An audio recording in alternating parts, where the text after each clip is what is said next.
बच्चों rectangular components के form में हमें डिस्प्लेसमेंट वेक्टर भी बहुत अच्छे से समझ आना चाहिए। रेक्टेंगुलर कंपोनेंट्स के फॉर्म में हमने पोजीशन वेक्टर समझ लिया है। एक्स वाई जेड कंपोनेंट्स को कार्टेशियन कंपोनेंट्स ही बोल देते हैं, रेक्टेंगुलर कंपोनेंट तो बोलते ही बोलते हैं क्योंकि एक्स वाई जेड जो कोऑर्डिनेट एक्सिस उनको कार्टेशियन एक्सिस भी बोल देते हैं। अभी डिस्प्लेसमेंट वेक्टर को भी हम ठीक से समझ लें। अभी मैंने पिछली कुछ वीडियोस में इसके बारे में बताया था और ये कहा था थोड़ा और हम बाद में समझ जाएंगे, तो वो समय आ गया है। अभी देखते हैं। देखिए, कोई ये ओरिजिन है। ओरिजिन मैंने इसलिए लिया है कि मैं अभी डिस्प्लेसमेंट वेक्टर को किसी प्रकार से रिलेट करके बताऊंगा इनिशियल पोजीशन वेक्टर और फाइनल पोजीशन वेक्टर से। कोई ऑब्जेक्ट है, इसकी ये इनिशियल पोजीशन है, पोजीशन नंबर 1, और ये पार्टिकल यहाँ से ट्रेवल करके यहाँ गया, ये इसकी फाइनल पोजीशन। तो displacement vector you already know, this is the displacement vector, यानी प्लेस में कितना खिसकाव हुआ है। And as I told you, displacement vector का सिंबल हम डेल्टा आर वेक्टर लिखते हैं।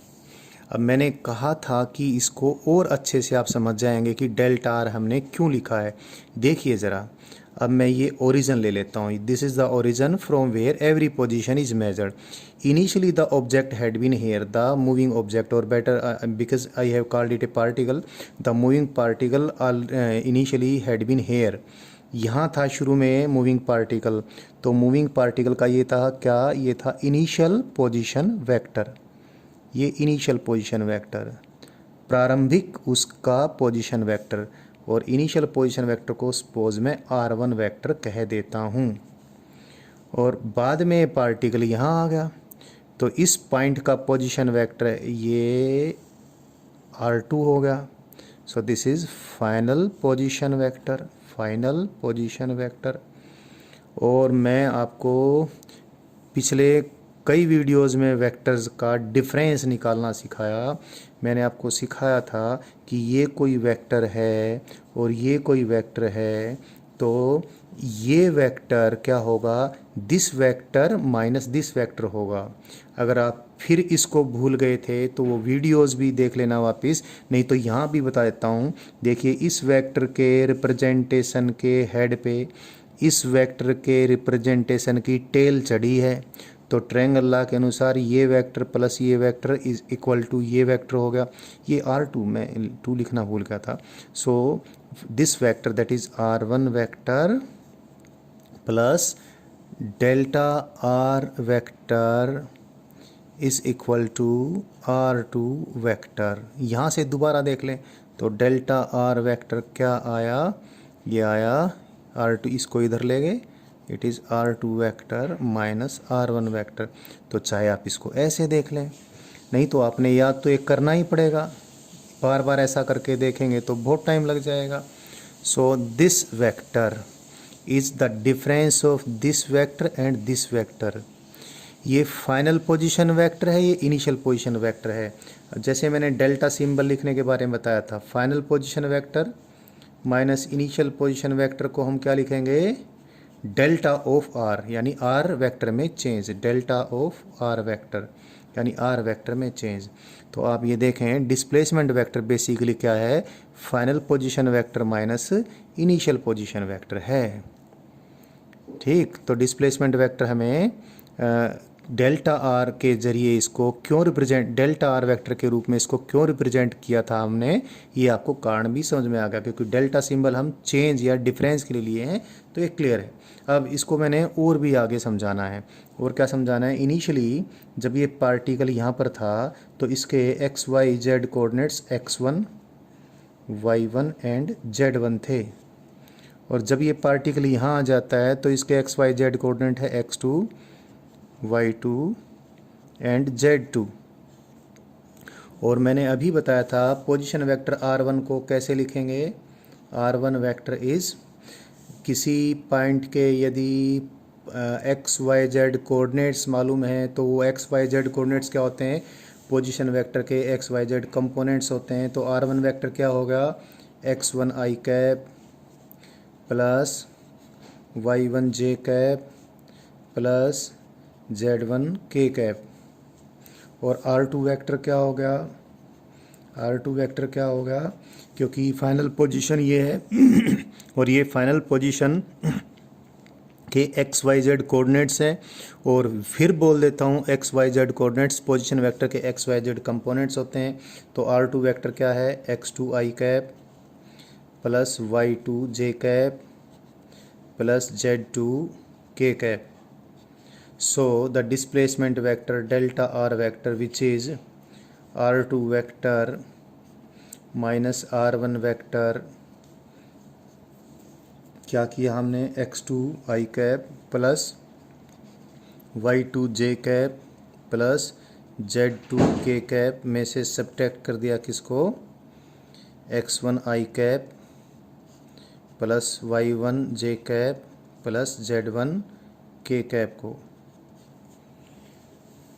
सो डेल्टा आर वेक्टर क्या आ गया, एक्स कंपोनेंट, ये एक्स कंपोनेंट है, ये भी एक्स कंपोनेंट है। देखो ज़रा, ये x2, इन दोनों में मैं आई कैप को ले लेता हूँ तो क्या आएगा, x1 माइनस x2 आई कैप। इन दोनों में मैं जे कैप को ले लेता हूँ तो क्या आ जाएगा, ये y2 माइनस y1 जे कैप। इन दोनों में मैं के कैप को ले लेता हूँ तो क्या आ जाएगा, ये z2 माइनस z1 के कैप। माइनस साइन तो यहाँ पर बाहर है ये।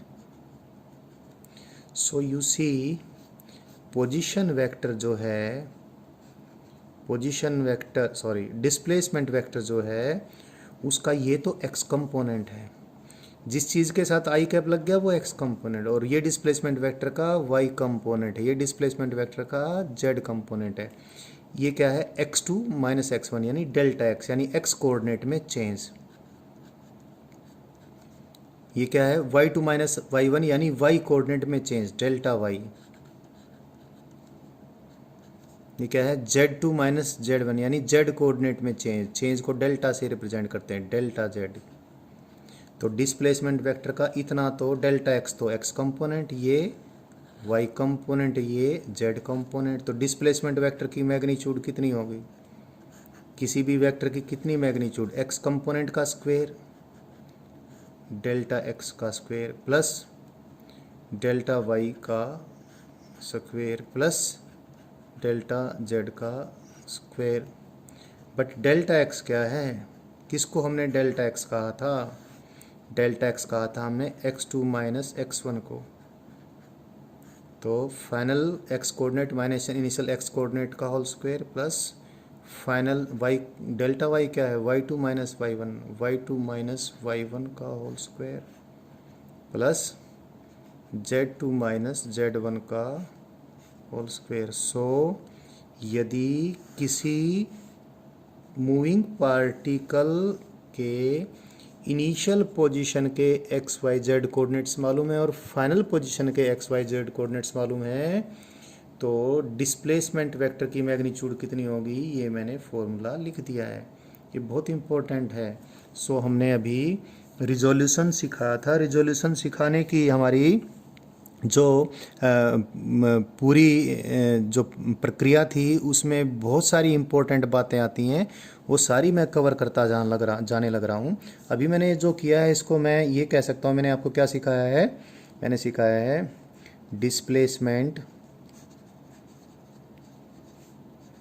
Displacement vector in terms of Cartesian coordinates, Cartesian components. तो डिस्प्लेसमेंट वेक्टर के मैंने कार्टेशियन कंपोनेंट्स बनाए हैं।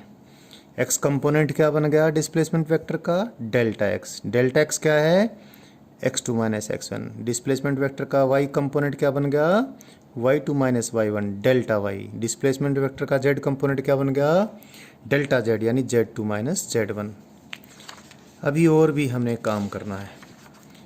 रेजोल्यूशन ऑफ वेक्टर बड़ी चीज़ हमारे पास है, बहुत ज़्यादा ये इम्पोर्टेंट है, बहुत यूज़फुल है। देखो अभी मैं पिछले वीडियोस में जब वेक्टर एडिशन करवा रहा था आपको, मैंने कहा कि जो जो लर्निंग हमारी बढ़ती जाएगी वेक्टर एडिशन हम और बढ़िया तरीके से करने लग जाएंगे। अगर हमारे पास बहुत सारे वेक्टर्स हैं और उनको हमने ऐड करना है, तो ऐड करने का क्या तरीका है भाई? ग्राफिकल मेथड है। आप क्या करोगे, एक कोई भी दो वेक्टर लोगे, दो वेक्टरों को ऐड करके वो रिजल्टेंट जो आएगा तीसरे में जोड़ दोगे, तीसरे को चौथे में जोड़ दोगे। अगर वो सारे कोप्लेनर हैं तो ग्राफिकली एक पॉलीगन बन जाएगा, पॉलीगन ला से ऐड कर लोगे। लेकिन ग्राफिकल मेथड या इस प्रकार से एक एक दो दो करके हम जोड़ते जाएंगे तो काफ़ी लंबी चौड़ी बात है। और थोड़ी अगर हमें आसानी कोई मिल जाए और कोई मैथमेटिकल वे मिल जाए तो बहुत ही अच्छी बात है। देखिए हम कैसे करते हैं। तुम क्या करेंगे, ये कंपोजिशन का मतलब addition, composition of vectors in terms of rectangular components.